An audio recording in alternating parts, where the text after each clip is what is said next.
Bedroom నుంచి శారద చేతిని పట్టుకుని హాల్లోకి తీసుకొచ్చాడు భర్త ప్రసాద్. ఏమిటండి ఇది?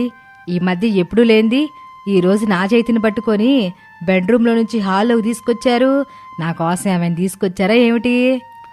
టమాటా పంట వేసి మంచి లాభాల్ని తీసుకొచ్చావు కదా శారదా, అందుకే నీకు నా తరపున చిన్న గిఫ్ట్ లాంటిది ఇస్తున్నాను. చేసిన వేళాకోళం చాలండి. అయ్యో శారదా, వేళాకోళం కాదు, వేటకారం అంతకన్నా కాదు. ఏదవును ఏది కాదో తెలుసుకోలేనంత అమాయకురాలిని కాదండి నేను. కొద్దో గొప్ప లోక జ్ఞానం ఉంది. మంచి చెడు ఏంటో నాకు తెలుసు. లోక జ్ఞానం ఉండగానే సరిపోదు శారదా, ఆ జ్ఞానాన్ని సరిగ్గా వాడాలి. అప్పుడే అన్నీ సత్ఫలితాలొస్తాయి. మీరెందుకెట్టా మాట్లాడుతున్నారో నాకు తెలుసులే. మీరు కాదన్నా నేను రైతు బిడ్డనే. ఏ పంట ఎప్పుడెత్తే బాగుంటుందో నాకు తెలుసని నేను టమాటా పంట వేసుకున్నాను. టమాటా ధరలు దారుణంగా పడిపోయి టమాటా మొత్తం బావి దగ్గరున్న గుడిసెలో భద్రంగా ఉంది. అందుకే కదా తమరు నా గురించి ఎట్టా మాట్లాడుతున్నారు. శారదా, నువ్వేమీ మాట్లాడకుండా సోఫాలో కూర్చో అని ప్రసాద్ చెప్పగానే శారద వెళ్ళి సోఫాలో కూర్చుంటుంది. నేనిప్పుడే వస్తాను, ఏటూ కదలకు, అలాగే కూర్చొని ఉండు. సరేనండి, ఇక్కడే కూర్చుంటాను అని శారద చెప్పగానే ప్రసాద్ అక్కడి నుంచి బయటకు వెళ్ళిపోతాడు. కోడలు అనామిక కిచెన్ గుమ్మం చాటును నిలబడి హాల్లోని సోఫాలో కూర్చున్న అత్తగారి వైపే చూస్తూ ఉంటుంది. మావయ్య అత్తయ్య కోసం ఏం తీసుకొచ్చుంటారు? ఈరోజు స్వయంగా మావయ్య అత్తయ్య చేతిని పట్టుకుని మరీ హాల్లోకి తీసుకొచ్చి సోఫాలో కూర్చోపెట్టాడంటే ఈరోజు మావయ్య అత్తయ్యకి ఏదో గిఫ్ట్ ఇవ్వబోతున్నాడు. వాళ్ళ లైఫ్లో ఈరోజు ఏదో ముఖ్యమైన రోజు అయ్యే ఉంటుంది. చూద్దాం, బయటికెళ్ళిన మావయ్య అత్తయ్య కోసం ఏం తెచ్చాడో తెలుస్తుందిగా అని అనుకుంటూ శారదని అలా చూస్తూ ఉండిపోతుంది. ఇంతలో బయటకు వెళ్లిన ప్రసాదు ఒక బట్ట కప్పిన తట్టను తీసుకొచ్చి శారద ఒడిలో పెట్టాడు. కిచెన్ గుమ్మం దగ్గర ఉన్న అనామిక అయోమయంగా బట్ట కప్పిన తట్టని చూస్తూ ఉంటారు. తనలో తాను శారద ఇలా అనుకుంటుంది. ఇదేంటి బట్ట కప్పిన తట్టను తీసుకొచ్చి నా ఒళ్ళో పెట్టాడు? వీటిని చూస్తుంటే టమాటాల్లాగున్నాయే. ఏమిటో ఈరోజు మా ఆయన వింతగా ప్రవర్తిస్తున్నాడు అని అనుకుంటూ తన దగ్గర నిలబడిన భర్త ప్రసాద్ని చూస్తోంది. గుమ్మం దగ్గర ఉన్న అనామిక తనలో తాను ఇలా అనుకుంటుంది. గిఫ్ట్ అనుకుంటే మావయ్య ఏదో బట్ట కప్పిన తట్ట తీసుకొచ్చి పెట్టాడు. ఆ తట్ట నిండా అత్తయ్యకి ఏం తీసుకొచ్చుంటాడు అని అనుకుంటూ తట్టవైపు చూస్తూ ఉంటుంది. తన ఎదురుగా నిలబడిన భర్త ప్రసాద్ని శారద చూస్తూ ఇలా అంటుంది. ఏంటండి ఇది? బట్ట కప్పిన తట్టను తీసుకొచ్చి నా ఊళ్ళో పెట్టారు. ఇదేమో బరువుగా ఉంది. అసలు ఇందులో ఏమున్నాయో చెప్పండి, లేదా బట్ట తీయండి. ఇలా పెట్టి ఎంతసేపు చూస్తారట్టాగా? కొడుకు వస్తానని చెప్పాడు శారదా, అందుకోసం ఎదురు చూస్తున్నాను. నీకు నేను గిఫ్ట్ ఇస్తున్నట్టే కొడుకు కూడా కోడలికి ఇస్తానని చెప్పాడు. కొడుకు వచ్చే వరకు వెయిట్ చేద్దాం అని ప్రసాద్ చెప్పగానే అనామిక ఆశ్చర్యంగా తనలో తాను ఇలా అనుకుంటుంది. మావయ్య అంటున్నది నిజమేనా? ఆయన నాకు గిఫ్ట్ ఇవ్వాలని అనుకుంటున్నాడా? మరి విషయం గురించి నాతో చెప్పలేదే. ఓహో, సర్ప్రైజ్ ప్లాన్ చేసుంటాడు. నేను నాకు తెలియనట్టుగానే ఉండాలి అని అనుకుని గుమ్మం దగ్గర నుంచి స్టవ్ దగ్గరికి వస్తుంది. వంట చేస్తూ ఉంటుంది. హాల్లో ఉన్న శారద మాత్రం తన ఒళ్ళో తట్టని మోయలేకుండా బాధగా ఇలా అంటుంది. ఏంటండి ఇది? నా మట్టుకు నేను బెడ్రూమ్లో కూర్చొనుంటే గిఫ్ట్ అని చెప్పి తీసుకొచ్చి హాల్లో ఎట్టా కూర్చోబెట్టి ఒళ్ళో ఈ తట్ట బరువు పెట్టారు. దీన్నేమో నేను మోయలేకపోతున్నాను. ఇక కూర్చోడం నా వల్ల కాదు. నేను లేస్తున్నాను. కావాలంటే కొడుకు వచ్చిన తర్వాత మళ్ళీ కూర్చుంటాను అని శారద చెప్తూ ఉండగా రమేష్ బయట నుంచి ప్యాకింగ్ చేసిన మరో పెద్ద గిన్నెని పట్టుకుని హాల్లోకొచ్చాడు. నాన్నా, నేనొచ్చేశాను అని చెప్పేశాడు. కొడుకు రమేష్ని చూసిన ప్రసాదు, శారద అట్టాగే కూర్చో, కొడుకు కూడా వచ్చేశాడు.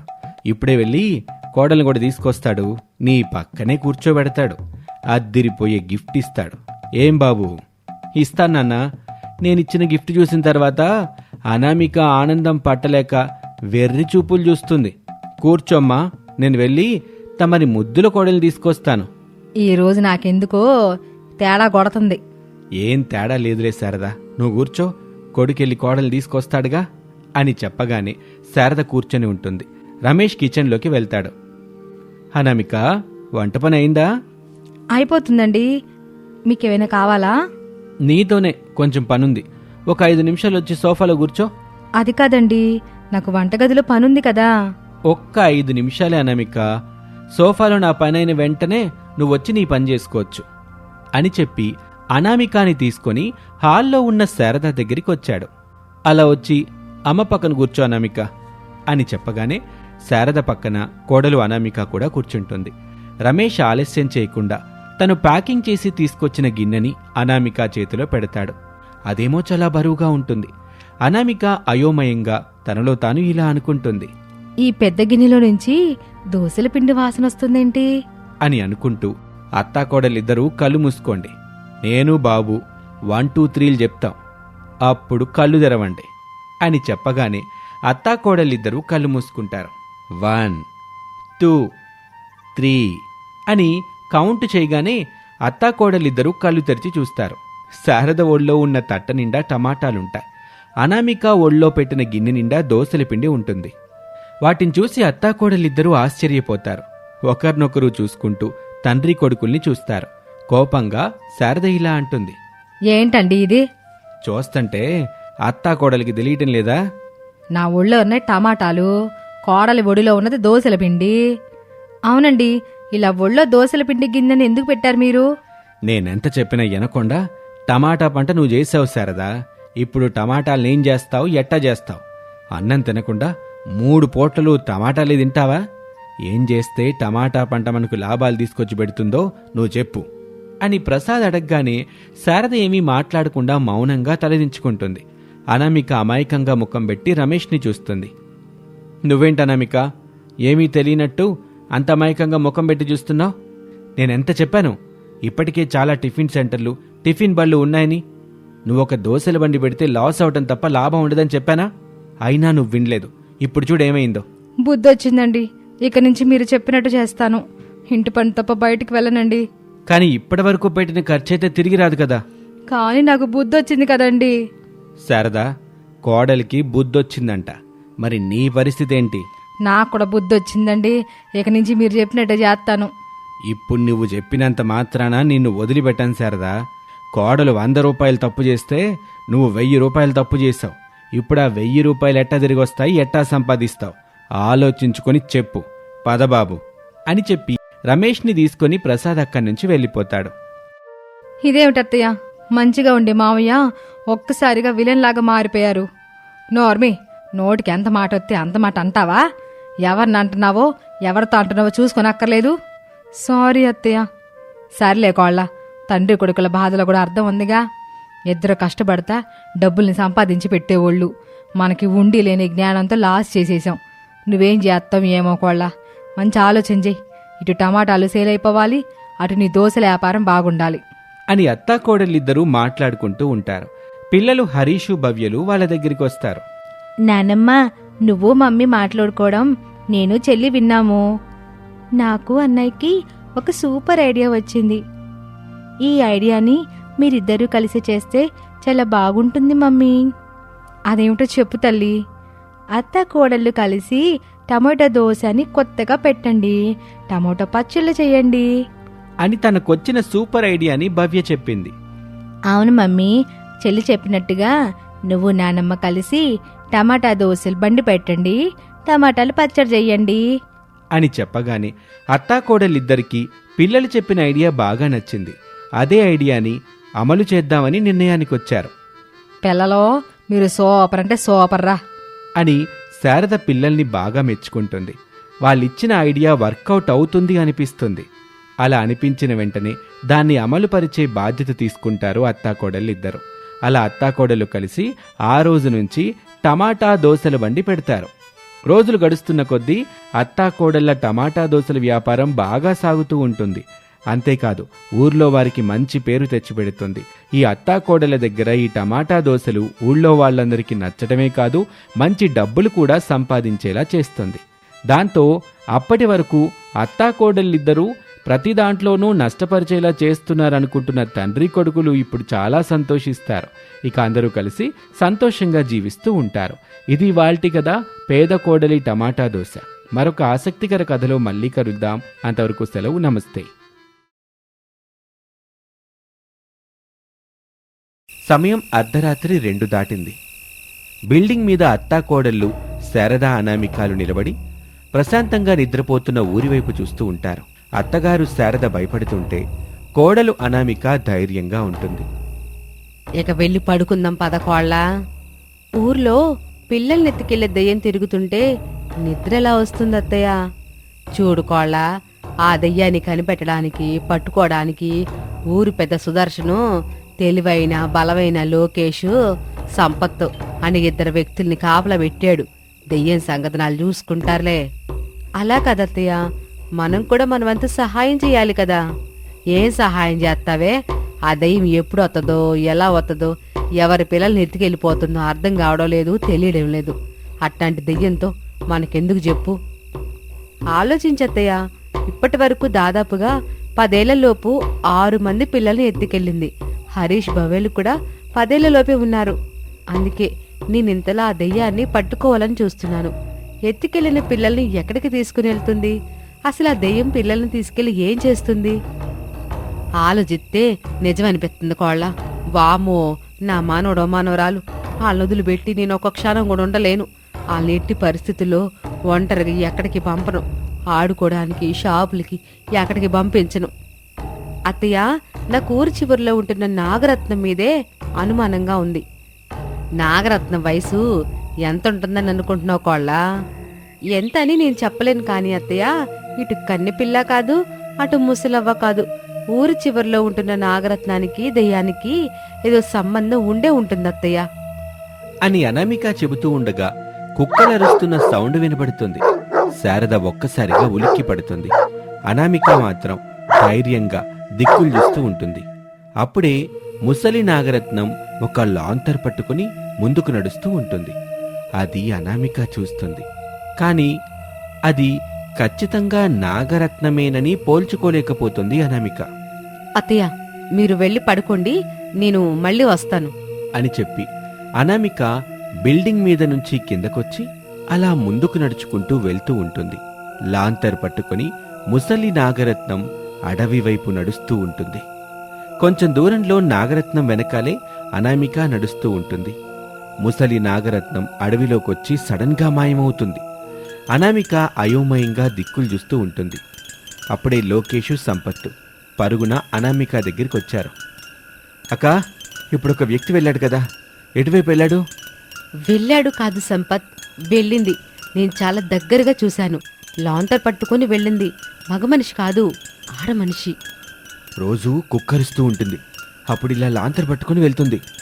అరుస్తున్న కుక్కకి ఇలా వెళ్తున్న ఆవిడికి దెయ్యానికి ఏదో సంబంధం ఉంది. అదేంటో తొందరలోనే తెలుసుకుందాం. మీరెళ్ళి కాపలా కాస్తూ ఉండండి, వెళ్ళండి అని చెప్పగానే లోకేష్ ఒకవైపు, సంపత్ ఒకవైపు వెళ్ళిపోతారు. అనామిక నెమ్మదిగా నాగరత్నం ఇంటివైపు నడుస్తూ ఉంటుంది. కాగడాలు మండుతున్న గుహలో లాంతర్ పట్టుకున్న నాగరత్నం ప్రత్యక్షమవుతుంది. మాంత్రిక రాజా అని పిలవగానే అక్కడ మాంత్రికుడు ప్రత్యక్షమవుతాడు. మాంత్రిక రాజా, ఈరోజు ఎత్తుకురావలసిన పిల్లలెవరు అని నాగరత్నం అడగగానే అక్కడున్న మాంత్రికుడు మంత్రం చదువుతాడు. అంతే, గాల్లో తెల్లటి పొగ ఏర్పడుతుంది. ఆ పొగలో అనామిక పిల్లలు హరీషు, భవ్య కనబడతారు. నాగరత్నం ఈ 2 పిల్లల్ని నా దగ్గరికి తీసుకొచ్చేటప్పుడు మామూలుగా ఉండకూడదు. చిత్రహింసలు పెట్టు, రక్తం కారుతూ ఉండాలి, భయంతో ఆ పిల్లలు ఏడుస్తూ ఉండాలి. అప్పుడు నేను కాళికా పూజ చేసి అందరినీ ఒకేసారి ఆహుతిస్తాను. కాళికని ప్రసన్నం చేసుకుని ఆధిపత్యం కోరుకుంటాను అని గట్టిగా నవ్వుతాడు. ఆ నవ్వుకి ఒక్కసారిగా ఆ గుహ అదిరినట్టు అవుతుంది. అలాగే మాంత్రిక రాజా అని చెప్పి నాగరత్నం దెయ్యంలా మారిపోతుంది.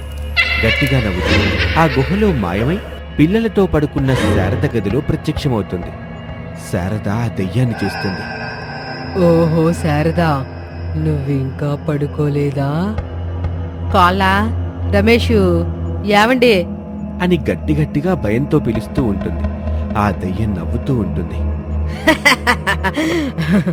నువ్వు పిలిచినా ఎవరికి వినబడదు శారదా.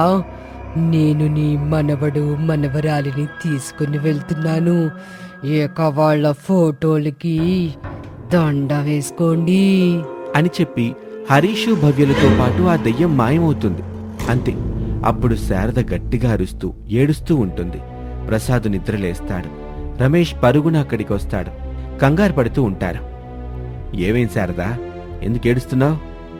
ఏమండి, ఆ దెయ్యం వచ్చి పిల్లల్ని ఎత్తుకెళ్ళిపోయిందండి అని చెప్పగానే రమేషు ప్రసాద్ ఇద్దరూ పిల్లల వైపు చూస్తారు. కాని బెడ్ మీద ఉండాల్సిన హరీషు భవ్య కనిపించరు. కంగారు పడిపోతారు. రమేషు ప్రసాద్ బయటకొస్తారు. దిక్కులు చూస్తూ ఉంటారు. ఎక్కడా వాళ్ళకి దెయ్యం కనిపించదు. నానా, మీరటువైపు వెళ్ళండి, నేనిటెళ్తాను అని చెప్పి రమేష్ ఒకవైపు పరుగు తీస్తాడు. ప్రసాద్ మరోవైపు పరిగెడుతూ దిక్కులు చూస్తూ ఉంటాడు. పరుగున ముందుకు వెళ్తున్న రమేష్కి నాగరత్నం ఇంటివైపు వెళుతున్న అనామిక కనబడుతుంది. అనామిక అంటూ అనామిక దగ్గరికొచ్చాడు. కంగారు పడుతున్న భర్తని చూస్తుంది అనామిక. ఏమైందండి, ఎందుకు అంతలా కంగారు పడుతున్నారు? అనామిక, అమ్మ చూస్తుండగానే తన కళ్ళ ముందే ఆ దెయ్యం వచ్చి మన పిల్లల్ని ఎత్తుకెళ్ళింది. అమ్మ ఎంతగా పిలిచినా నాన్న పలకలేదంట అని చెప్పగానే అనామికకి దుఃఖం వచ్చింది. కన్నీళ్లు పెట్టుకుంటుంది. కాని అనామిక అంత బాధలో కూడా తన ధైర్యాన్ని కోల్పోలేదు. నా అనుమానం నిజమైతే మన పిల్లలు ఇక్కడే ఉంటారు, రండి అని చెప్పి రమేష్ని తీసుకుని నాగరత్నం ఇంటికి వస్తుంది. కిటికీలో నుంచి లోపలికి చూస్తారు అనామిక, రమేషు. పిల్లలు తాళ్లతో కట్టబడి ఏడుస్తూ ఉంటారు. అనామిక, మన పిల్లలు సైలెంట్గా ఉండండి అని చెబుతూ ఉండగా ఆ ఇంట్లో ఉన్న దెయ్యం నాగరత్నంలాగా మారుతుంది. నా అనుమానం నిజమైంది. ఇప్పుడు మన పిల్లల్ని ఎక్కడికి తీసుకెళ్తుంది? అసలు ఎలా తీసుకెళ్తుంది? బిడ్డల్ని నేను ఎలా కాపాడుకోవాలి అని అనుకుంటూ ఆలోచన చేస్తూ ఉండగా నాగరత్నం ఏడుస్తున్న పిల్లల వైపు చూస్తూ, పిల్లలు, మీరు చాలా అదృష్టవంతులు. అందరి పిల్లలను ఎత్తికెళ్ళి మాంత్రికుడికి అప్పగించాను. వాళ్ళని చిత్రహింసలు పెట్టే అవకాశం నాకు రాలేదు. కానీ ఆ అదృష్టం మీ రూపంలో వచ్చింది. మిమ్మల్ని మామూలుగా చిత్రహింసలు పెట్టను. ఘోరాతి ఘోరమైన చిత్రహింస ఒక్కటంటే ఒక్కటే పెడతాను. ఆ ఒక్క దానిని తట్టుకోవడం మీ వల్ల కాదు అని గట్టిగా నవ్వుతుంది. హరీషు భవ్యలు భయపడుతూ ఏడుస్తూ ఉంటారు. కిటికీ దగ్గర ఉన్న అనామిక, రమేష్లకి ఏం చెయ్యాలో అర్థం కావటం లేదు.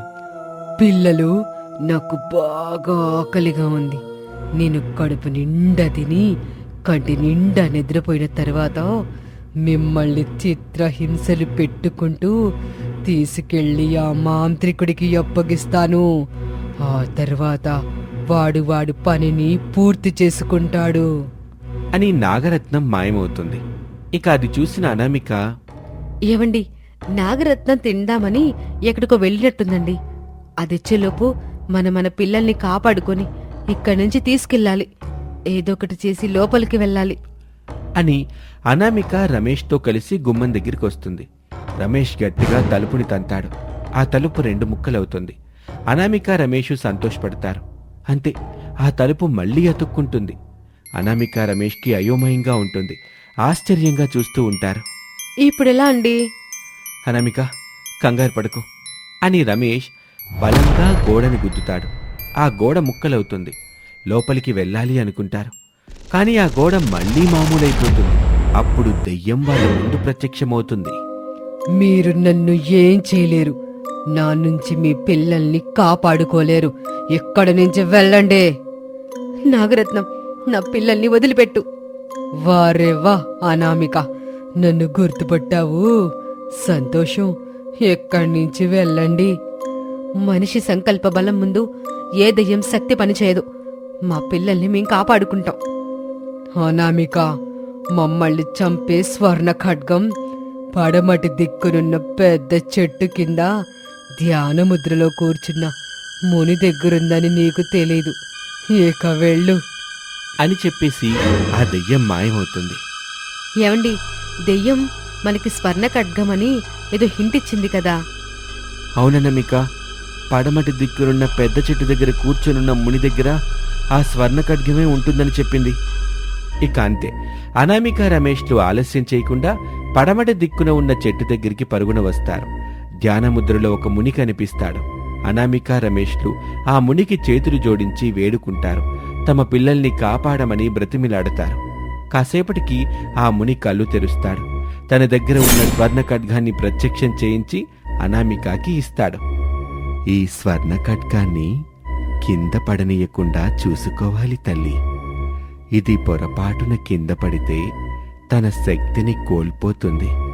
ఏదైనా కావాలని కోరుకుంటే ఈ స్వర్ణ ఖడ్గం ఖచ్చితంగా నెరవేరుస్తుంది అలాగే స్వామి అని చెప్పి అనామిక స్వర్ణ ఖడ్గం పట్టుకుని పరిగెడుతూ ఉంటుంది. తన వెనకాలే రమేషు పరిగెడుతూ ఉంటాడు. దెయ్యం ఏడుస్తున్న హరీషు భవ్యల్ని లాక్కెళ్తూ ఉంటుంది. అంతే, అనామిక సరిగ్గా తన పిల్లల్ని కాపాడుకోవటానికి ధైర్యం చేసి ఆ మునిచ్చిన స్వర్ణ ఖడ్గంతో వచ్చి దెయ్యాన్ని పొడుస్తుంది. అంతే, ఆ దెయ్యం కాలిపోతూ ఉంటుంది. నీ పిల్లల్ని కాపాడుకున్నావు, కానీ మిగతా పిల్లల్ని కాపాడలేవు అని పూర్తిగా కాలిపోతుంది. అంతే, రమేష్ వెంటనే తన పిల్లల్ని ప్రేమగా దగ్గరికి తీసుకుంటాడు. స్వర్ణ ఖడ్గమా, ఆ మాంత్రికుడి గుహ ఎక్కడో చూపించు అని వేడుకోగానే స్వర్ణ ఖడ్గం ముందుకు వెళ్తూ ఉంటుంది. అనామిక వెనకాలే పరిగెడుతూ ఉంటుంది. మాంత్రికుడి గుహలోకి వెళ్తుంది ఆ స్వర్ణ ఖడ్గం. అనామిక వచ్చి స్వర్ణ ఖడ్గాన్ని పట్టుకుంటుంది. కోపంగా చూస్తూ మాంత్రికుడు మంత్రాలు చదువుతూ ఉంటాడు. ఆలస్యం చేయకుండా ఆ కత్తితో మాంత్రికుణ్ణి కూడా పొడిచేస్తుంది అనామిక. ఆ మాంత్రికుడు బూడిదైపోతాడు. ఇక పిల్లలందరూ ఆ గుహలో నుంచి బయటకొస్తారు. అనామిక స్వర్ణ ఖడ్గం పట్టుకొని పిల్లల్ని తీసుకొని ఊర్లోకి వస్తుంది. ఇక అనామిక జరిగిన విషయం మొత్తాన్ని ఊరి వాళ్ళందరికీ చెప్తుంది. తన ప్రాణాలకు తెగించి అనామిక ఇంతటి సాహసం చేసినందుకు ఊరి వాళ్ళు అభినందిస్తారు. తమ పిల్లల్ని చూసి ఎంతో సంతోషపడతారు. ఇక ఆ రోజు నుంచి అనామిక చక్కగా కాపురం చేసుకుంటూ స్వర్ణ ఖడ్గానికి పూజ చేస్తూ ఉంటుంది.